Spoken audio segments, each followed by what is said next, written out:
Pemirsa, Komisi Pemberantasan Korupsi kembali mengguncang jagat hukum. KPK telah menangkap dan menahan Direktur Utama PT Wahana Adya Warna Menas Erwin Johansyah dalam kasus dugaan suap yang menyangkut urusan di Mahkamah Agung. Skandal ini mengaitkan kembali nama mantan pejabat MA dan membuka babak baru dalam pemberantasan korupsi di lembaga peradilan tinggi. Dalam konferensi pers di kantor KPK di Jakarta, Komisi Pemberantasan Korupsi kembali mengguncang jagat hukum.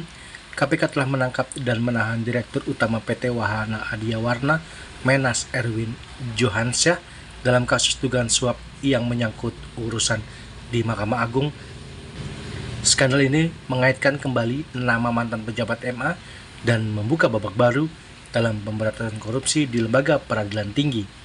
PLT Deputi Penindakan dan Eksekusi KPK Asep Guntur Rahayu menyebutkan bahwa penetapan tersangka ini menindaklanjuti penyelidikan atas dugaan suap dan tindak pidana pencucian uang yang berkaitan dengan pengurusan perkara di lingkungan Mahkamah Agung. Dugaan kasus dan aliran fasilitas mewah, kasus ini berakar pada persidangan sebelumnya terhadap mantan Sekretaris MA Hasbi Hasan yang terbukti menerima suap dalam kasus perkara kepilitan KSP Intidana. Dalam persidangan disebutkan bahwa Hasbi menerima fasilitas dan gratifikasi dari Menas sebagai imbalan atas bantuan mengurus perkara di MA. Bisa kita laksanakan.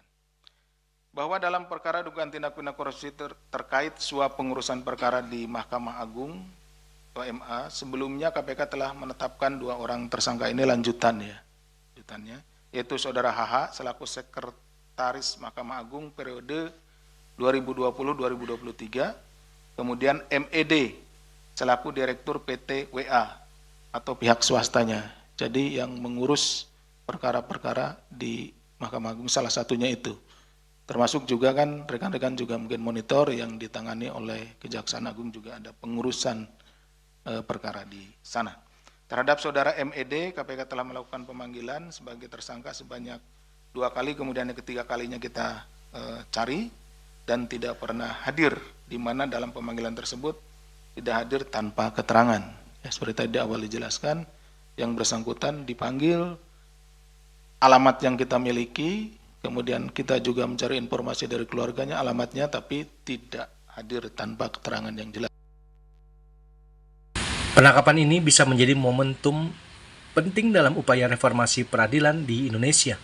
Jika terbukti akan memberi peringatan keras bahwa pejabat maupun pihak swasta yang mencoba membeli keputusan pengadilan tidak aman dari tindakan hukum. Dari Jakarta, Julius Soeharto dan Ketut Sumadiasa melaporkan.